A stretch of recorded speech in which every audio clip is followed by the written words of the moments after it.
When first did Clovis stride through Gaul, a wolf with bloodied breath, his crown was won by sword alone, his throne baptized in death.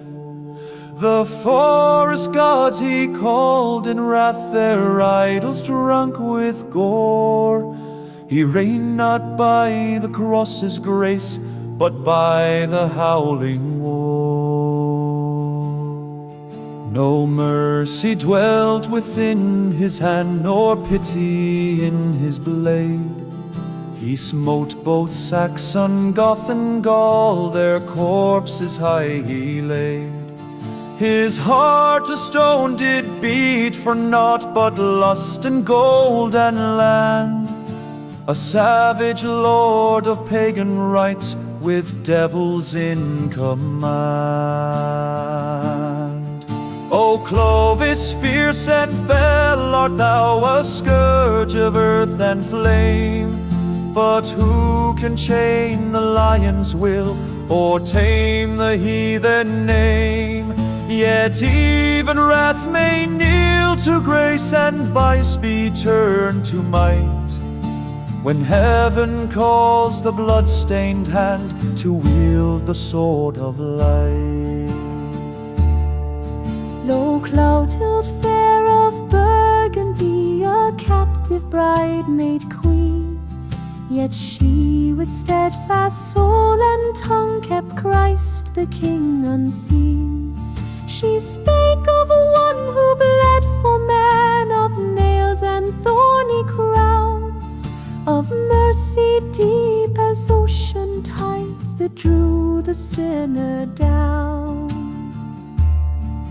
Her tears fell oft for Clovis' soul, she pled by candles' flame, that he who bathed in mortal blood be washed in heavenly name. She spake of hell and spoke of grace, and taught him how to kneel.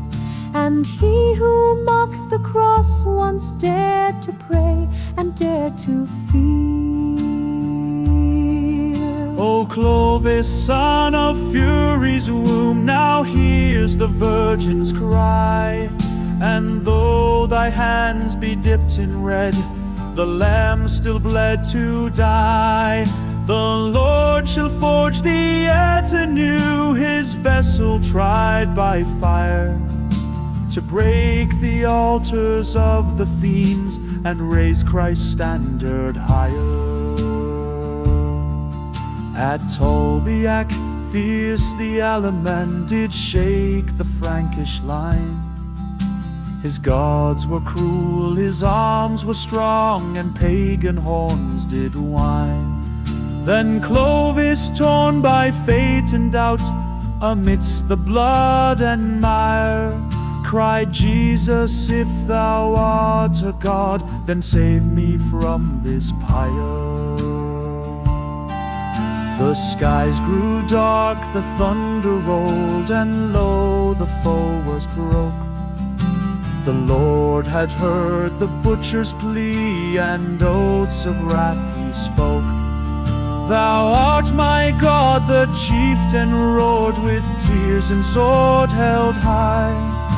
And from that hour he rode no more beneath the pagan sky.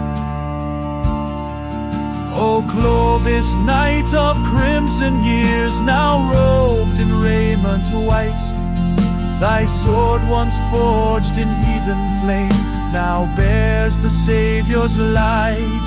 Thy foes shall fall like Babel's bricks, thy crown by grace be won. A warlord made, a prince of Christ, a kingdom for the Son. 3,000 spears and Clovis knelt in raiment before the priest, as doves above did circle round like angels at a feast.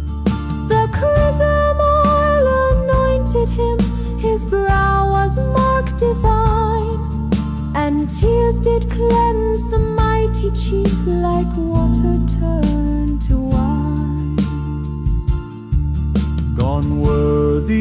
relics of Woden's cult, the stones of forest shrines. He cast them down and raised the cross upon the Frankish spines.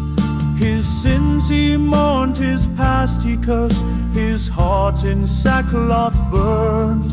His sword in hand, once wielded wrong, to righteousness now turned.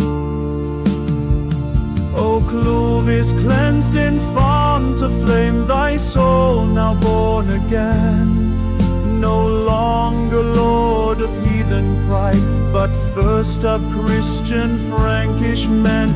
Repentant king with crown of thorns, thy blade now serves the land. The Frankish host, like holy choir, now sings to praises to the great I am.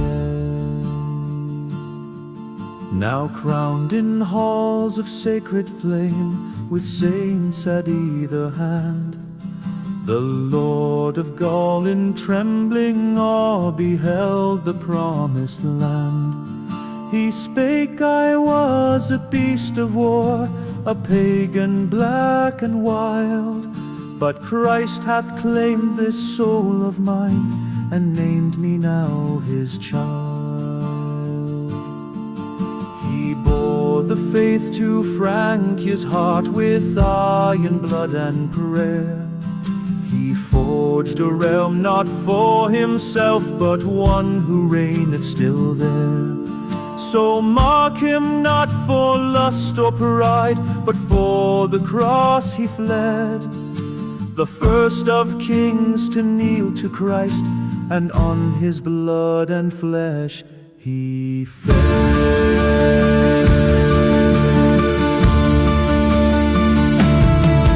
O Clovis, scourge of the gods, Christ has broke thy chain.